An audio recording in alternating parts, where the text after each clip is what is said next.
Good afternoon, everyone. Welcome to this press briefing. It's taking place on the last day of the International Migration Review Forum. We're very pleased today to have with us the President of the 76th session of the General Assembly, Mr. Abdulla Shahid, and Mr. Antonio Vitorino, who is the Director General of the International Organization for Migration, IOM. He is also the coordinator for the UN Network on Migration. They both will present short opening remarks, and then we'll take your questions. If I may, President Shahid, you have the microphone, sir. Thank you very much, Paulina. Good afternoon to all of you. Thank you for coming for this press briefing. It's been a while since I had the opportunity of meeting you. It's so good to see all of you. We are just meeting weeks after the World Press Freedom Day. And as I said that day, attacks against journalists and media workers are increasing. I want to take this opportunity once again to strongly condemn the shootings that killed Ms. Shireen Abu Akhlaq and injured Mr. Ali al-Samoudi. Everyone, everywhere, has the right to freedom of opinion and expression. This right includes freedom to hold opinions without interference and to seek, receive, and impart information and ideas through any media regardless of frontiers. Media freedom must not be compromised. It is the cornerstone of any robust democracy. My dear friends, let me turn to the subject at hand today. This week, I'm chairing the first International Migration Review Forum being held under the auspices of the General Assembly. My sincere thanks to Director General of IM, Antonio Vitorino, who joins me today in this special briefing. I will give a big picture of the overview of IMRF and then request my dear friend and the Director General to give the details and the finer details. We meet nearly 4 years since the adoption of the Global Compact for Safe, Orderly, and Regular Migration, the first ever UN global agreement on a common approach to international migration in all its dimensions. Now, what has transpired in the last 4 years? By the last count, there are roughly over 281 million international migrants in the world, or 3.6% of the global population. Many migrants leave their countries of origin for work, whereas others are forced due to violence, poverty, environmental degradation, and climate change, and many other reasons. Regardless of their circumstances, the international community has a responsibility to ensure that human rights of everyone involved is respected and protected. On Monday, I chaired an informal interactive multi-stakeholder hearing. Approximately 250 stakeholders and 22 panelists from all the groups of stakeholders and regions participated. More than 80 stakeholders intervened from the floor. They were among the almost 600 stakeholders who registered to take part in the IMRF. The OPGA, with the Secretariat, has worked to make sure that we make the IMRF as inclusive as possible, reflecting the whole of the society approach, which is a cornerstone of the Global Compact. This hearing was important in that we heard from those who work on the ground, who are affected directly. As one of the participants said at the hearing, and we heard numerous times in the opening of the plenary yesterday, nothing about us without us. Civil society representative Mr. Colin Raja presented a summary of the hearing during yesterday's plenary opening.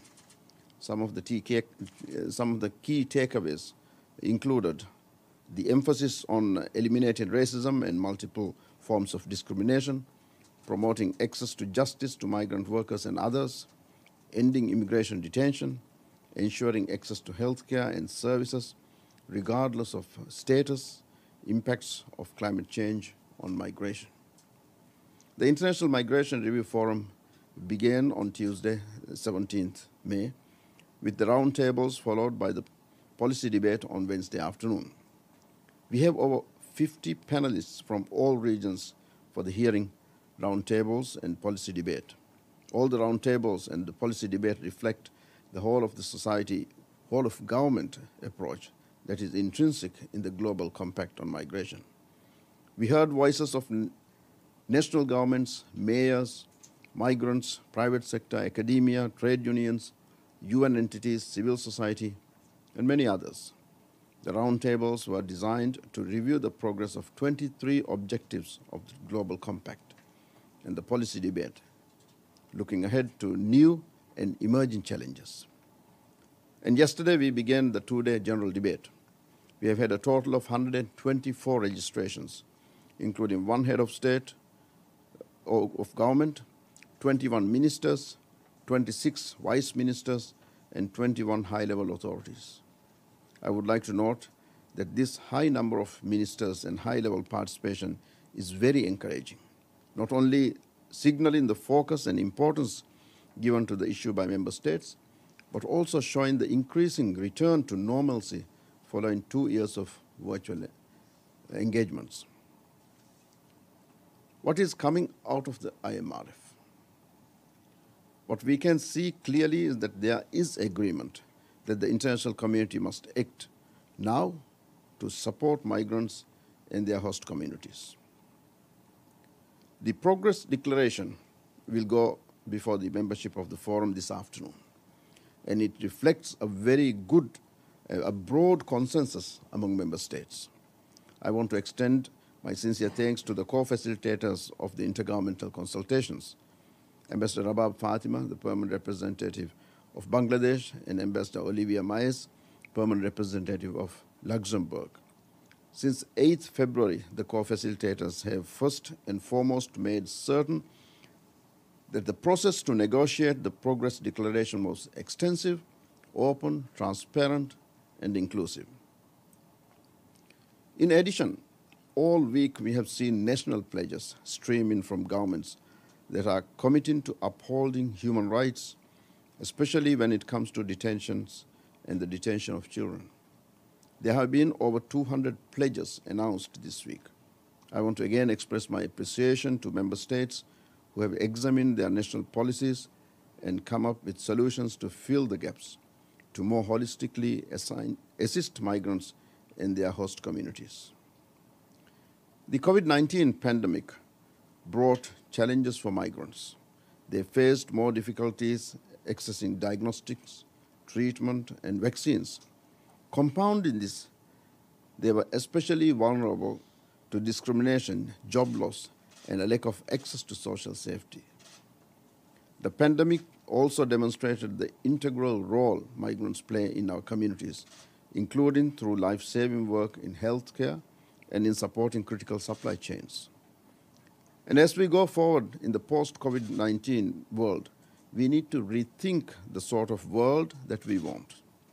We have to work towards making migration safer, more orderly, and more regular, while promoting social cohesion. Given that it has been a few months since we spoke, let me also take this opportunity to update you on a few key initiatives of the Presidency of Hope. First, the COVID situation. Although the rates of infection fluctuates in New York, the UN headquarters is back and fully in person. I had supported reopening, as you would know, and I'm grateful to the efforts of the Secretariat for having made it possible. The first major in-person event was the 2022 parliamentary hearing in February, a joint initiative of the IPU and my office. The event really amplified the global conversation here at the United Nations and in capitals around the world about sustainable development amid pandemic. Earlier this month, I held a high-level event on rebooting tourism. This was the first time that the thematic debate of the General Assembly was convened on the topic of tourism. We organized it in close collaboration with UN World Tourism Organization and the UN partners. The message that emerged was that now it is the time to transform the sector and to make it sustainable and resilient along the value chain. And on that note, let me update you briefly about some of my travels as well. I just returned this past week from Africa, where I traveled to Côte d'Ivoire and Angola. I took part in the 15th session of the Conference of Parties to the United Nations Convention to Combat Desertification at the invitation of the government of Côte d'Ivoire. It was a pleasure to meet President Alassane Ouattara and discuss with him some of the successful initiatives to help people impacted by climate change, especially women. I continued my trip to Angola. I'm the first president of the General Assembly to visit Angola. While there, I visited a project to transfer water from Cunene River to several villages. The project is one of several that aim to combat the country's drought. In Angola, it was a great pleasure to speak with UN country teams and see how UN agencies are working on the ground, IOM among them, to deliver to the people most in need. This week, I'm traveling again. I will be in Thailand for the upcoming 78th session of the Economic and Social Council for Asia, as it marks its 75th anniversary. I will then travel to Bali for the Global Platform for Disaster Risk Reduction.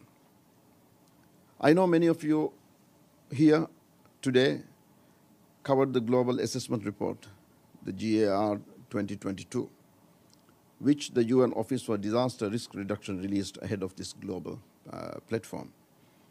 My trip to Bali will focus on what we, the international community, can do to prepare member states for this possibility and stop the spiral of disasters. From there, I will travel to Brunei, where my official visit will focus on sustainable COVID recovery. In terms of news here in New York, I had the privilege inaugurate the refurbished lactation rooms here at the United Nations headquarters. This was a project that I promised to do on my first day. I was honored that the governments of El Salvador and New Zealand shared my passion for this project and took it on as well. The First Lady of El Salvador was here to inaugurate these rooms with me. Along with the Secretariat, we were able to make it a reality and create safe, dignified spaces for families to nourish their children. Before concluding, let me also mention to you that later today, I will be issuing a presidential letter to member states, forwarding with the letter the summaries of the 5 consultations rounds that I have held with member states on the OCA, our common agenda. The letter is intended to convey the summaries together with a required action to be taken, which would be seen as a roadmap for implementation of the OCA. I wish to thank member states for the excellent cooperation that they have given to me in making sure that the process of implementing the OCA is expedited. As you would know, the OCA is a direct product of the 75th declaration adopted by consensus by the heads of state, heads of government of the United Nations. So it is imperative that we need to begin the process of implementation of OCA quickly. That desire I felt from the member states, the urgency that the member states wanted in implementation. And I am honored and privileged to lead this process, and I'm delighted that today I will be issuing this letter, marking the beginning of the implementation phase of our common agenda. Let me stop here and turn to my friend Antonio Vittori. Thank you so much, Mr. President, and good afternoon. I would like to start by thanking you, Mr. President, for your leadership as well as your team in bringing us together here in New York to the first ever International Migration Review Forum, which is about to be concluded today in the afternoon. And I think that, as you have mentioned, the first issue that should be emphasized is the intense participation of member states and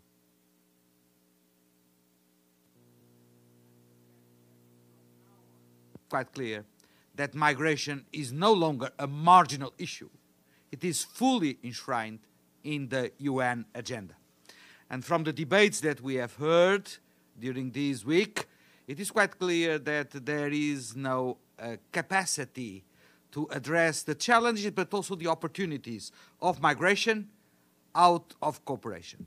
International cooperation, multilateral cooperation, as we do it here in the United Nations.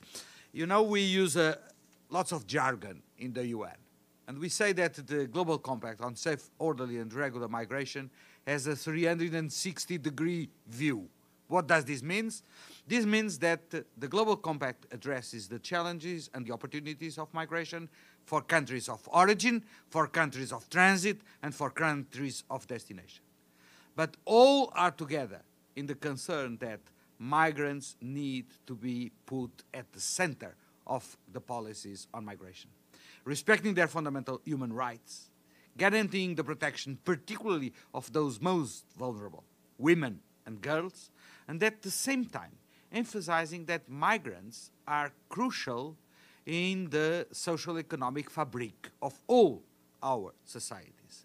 And that has been very evident in the pandemic, when migrants were on the front line in guaranteeing that the cities, the countries could go on working in spite of the virus. And now we expect from the international community that the role of migrants will also be recognized as key tools in the social economic recovery after the pandemic. It's not a surprise to you, I'm sure, that key points that have been emphasized are precisely the one focusing on the need to guarantee regular pathways for migration. It's necessary and complementary to the fight against trafficking and smuggling of migrants, and that's the only way to respect the human dignity of all migrants, as well as access to services, access to health care, access to education. And all member states have recognized that those are fundamental human rights for migrants, irrespective of their legal status. Now, I think that we are confronted with some challenges. To be honest, the progress since Marrakesh has been registered in all areas, but the progress has been uneven. Some areas have achieved better progress than others. And so the IMRF has also identified what are those areas where there is a need for an extra push to make the vision of the Global Compact reality. I'm referring, as the President of the General Assembly has already said, respect for human rights, access to basic services, building alternatives to detention of migrants, and above all, I would emphasize saving lives of migrants. The number of migrants that died since the Marrakesh, 15,000 people died in dangerous and perilous migratory trajectories. So, when we come to the end, we will have a progress declaration that is balanced, that is comprehensive, that gives us the guidelines of our action in the next 4 years. And as you know, as in English is said, the proof of the pudding is in the eating.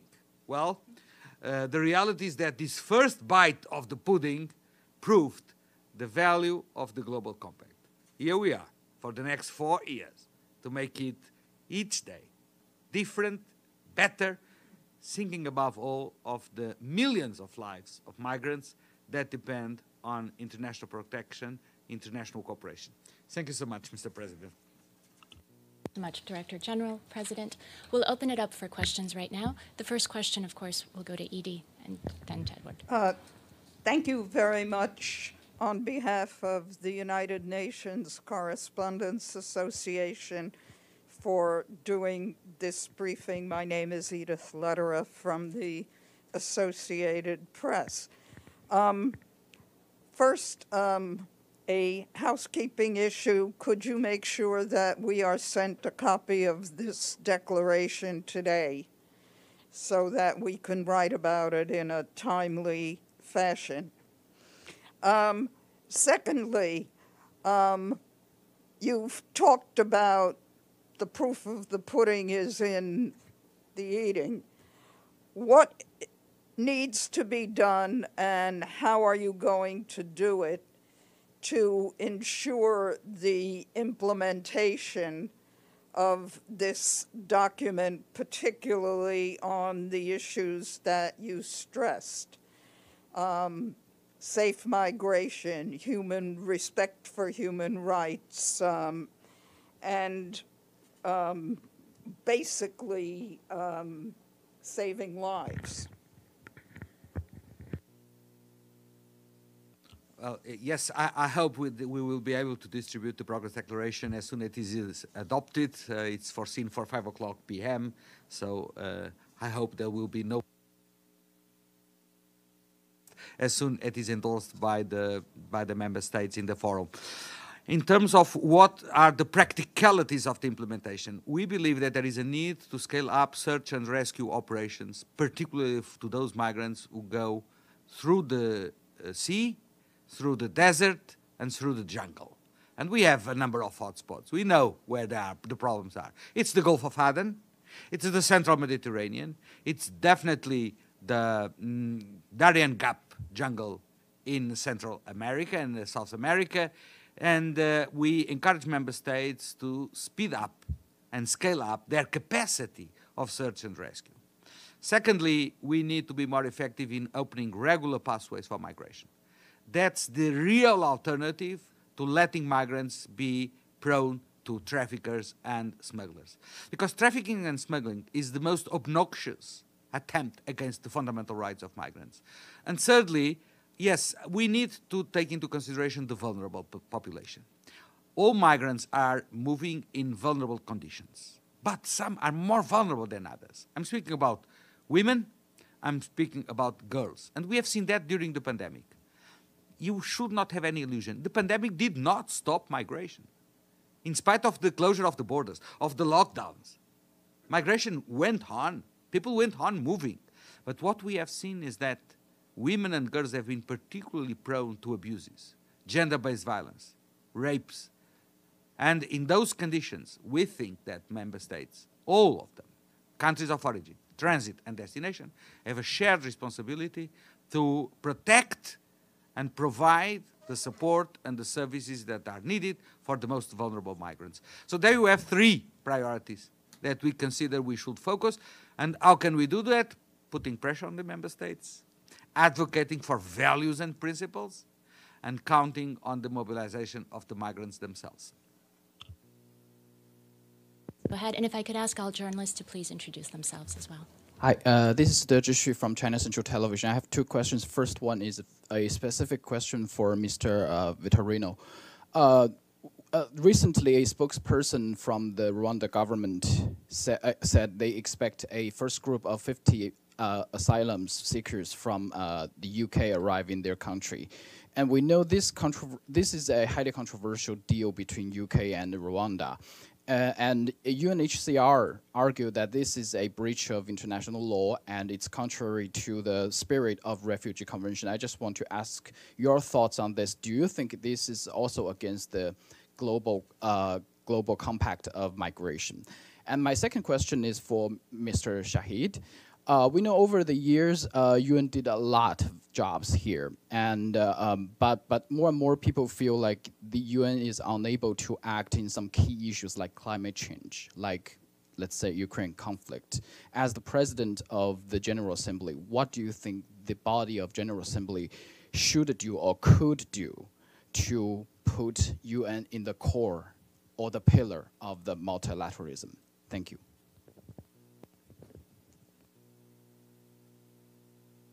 Yes, I can go first because I will be very brief. The Global Compact on Safe, Orderly and Regular Migration focuses on migration. It does not include refugees, neither asylum seekers. That is clearly the mandate of the United Nations High Commissioner for Refugees. And in my capacity of coordinator of the UN Migration Network and of the Director General of International Organization for Migration, the first thing I have to do is to fully respect the mandate of my colleague, Filippo Grandi. So if he has stated that, we are fully behind him, but that's his responsibility. Thank you. Thank you very much. The basic question that we ask here, the 1.8 billion youth around the world ask themselves, and the question on our mind is, has the UN failed? 76 years into history, has the UN failed? To answer that, I think we have to also contemplate the options. What if not? What if the UN was not there? I remember speaking at the late Secretary Madeleine Albright's memorial day before yesterday. And just to quote from her, she said, if there was no UN, what? And it was her thinking that we should invent it. That is the option. Because multilateralism is the only way forward. The platform which brings the entire world community together is the only way forward. How much amount of work we do depends on our commitments. But then the United Nations provides that forum for us to come together. And there's no other option than, no other better option than this forum for that. The challenges that we are facing every day showcases the importance of the United Nations. Be it climate change, be it COVID pandemic, be it threats to international peace and security. Now, when we look at the COVID pandemic, the message that came through very loud and clear is that no one is safe until everyone is safe. Vaccination, treatment, everything. Well, the virus wasn't discriminating against rich or poor, developed or developing, north or south. There was no discrimination. It just kept on attacking every one of us. And unless all of us were safe, no one is safe. The same message we are receiving loud and clear on climate change.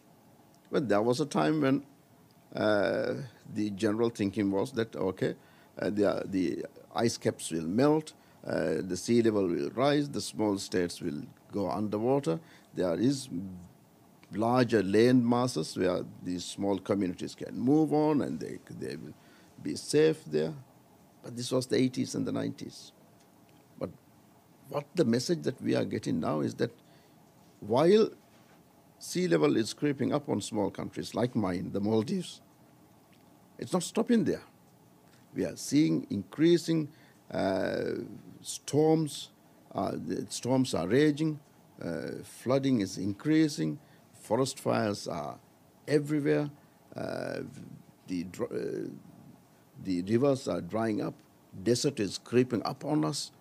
So it's not only one nation, it's not only one person, everyone. And then now we have a war in Europe.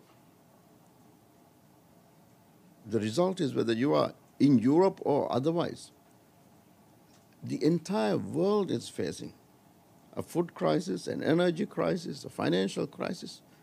The world today is so interconnected that there is no other option for us but to come to this platform and find solutions peacefully, negotiating, and through dialogue.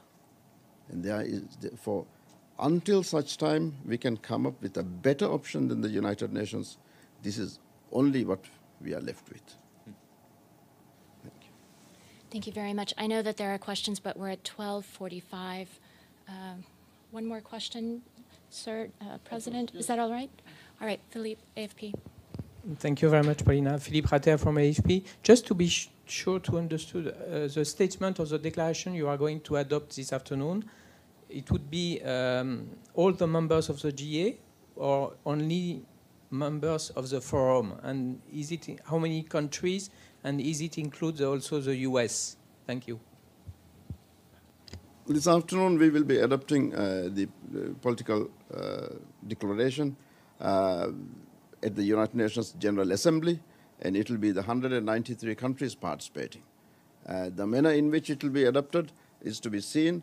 My hope and my wish is that the United Nations membership, the entire 193, will come together this afternoon and send a message of unity of our commitment to the compact once again. So that means you want it adopted by consensus, hopefully, Michael. All right, President Shahid, Director General, between on behalf of the journalists, thank you so much. Thank you. Have a nice day. Thank you. Thank you, madam. So good to see you again.